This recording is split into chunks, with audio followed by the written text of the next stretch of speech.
Imagine for a moment that you are a small insect and looking for food in the swamp. A colorful, sweet-smelling plant appears in front of you. You immediately land on it and start eating its nectar. After 2 seconds, the trap suddenly snaps shut. And just like that, you're the Venus flytrap's next meal. But why did it wait those 2 seconds? Because inside the trap are special trigger hairs. And for it to close, one of them has to be touched twice. It's a clever system, shaped by evolution.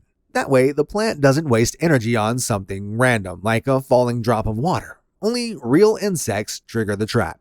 So, how did calm, peaceful plants evolve into ruthless insect killers?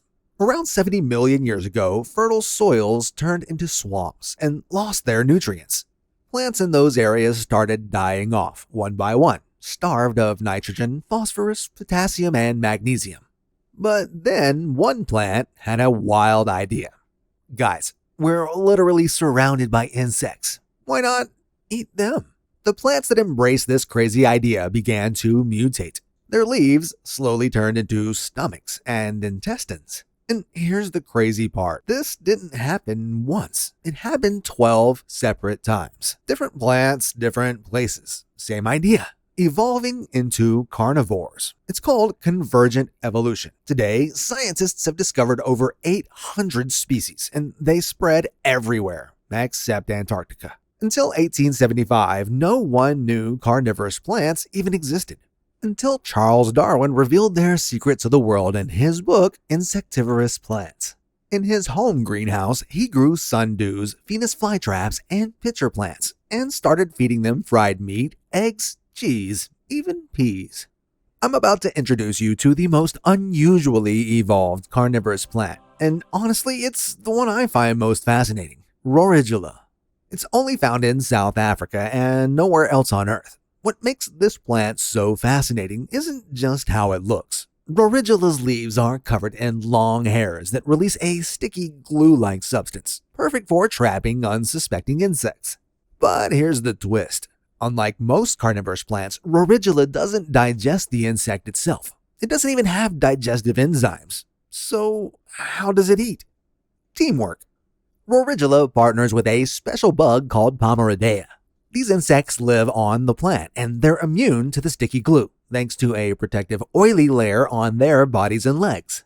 These bugs eat the trapped insects, and later, well, they poop out the leftovers. Roridula then absorbs the nutrients from that waste through its leaves. Scientists call this proto-carnivory. Not full-on flesh-eating, but close enough. My next favorite carnivorous plant, the pitcher plant.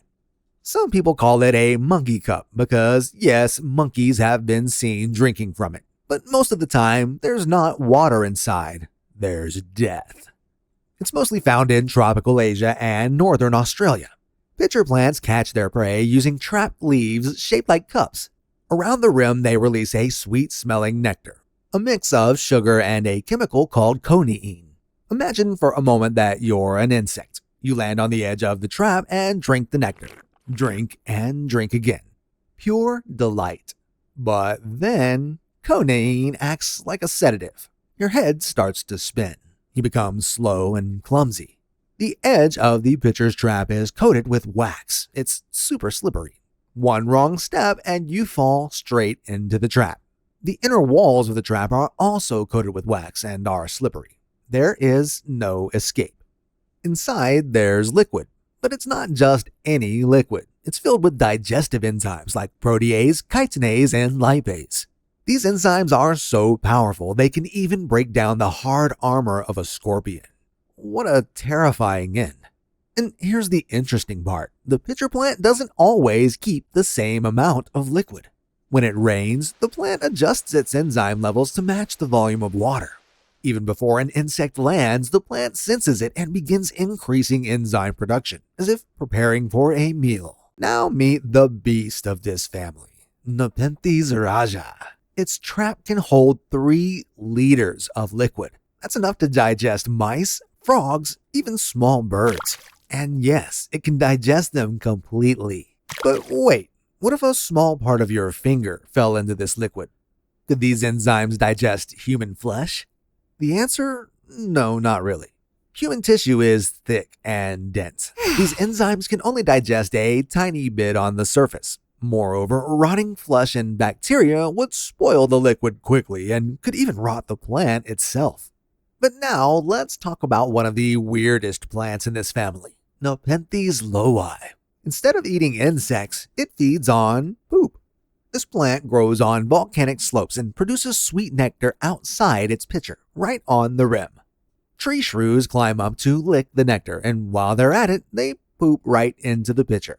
The plant then absorbs nitrogen from their droppings. It's like nature's weirdest toilet deal. Nectar goes in, poop comes out, and everyone wins.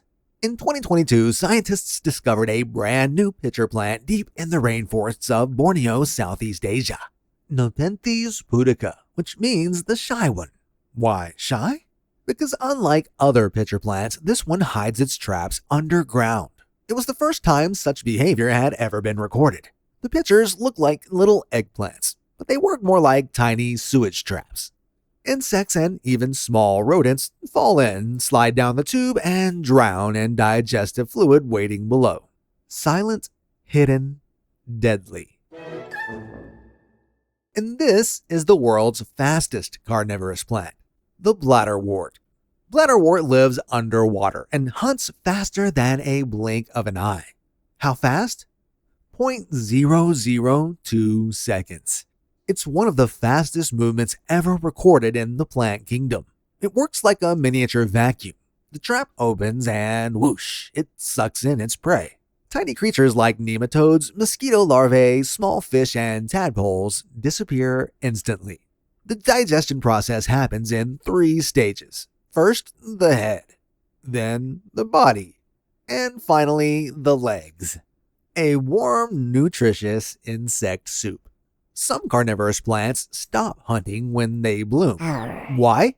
Because the traps and the flowers might attract the same insects. But for the plant, reproduction, making seeds, is more important than hunting. So what do? Some grow their flowers on long stalks, far away from the traps. Others simply deactivate their traps for a while. Catopsis Berteroniana. Its resemblance to the top of a pineapple is no surprise, because they're relatives. The difference? It's carnivorous, and its traps work differently from other carnivorous plants. Its digestive enzymes aren't very strong, so it gets help from the sun. This plant uses ultraviolet or UV rays along with water-dwelling bacteria and fungi to break down its prey. The UV rays almost cook the insects, rotting and dissolving them apart. Not the fastest digestion method, but still deadly. Now we come to a very rare and very strange plant, Triphyophyllum peltatum. This plant is kind of a hybrid. No, we're not talking about a Toyota Prius or any other hybrid car. Most of the time, this plant lives like a normal plant.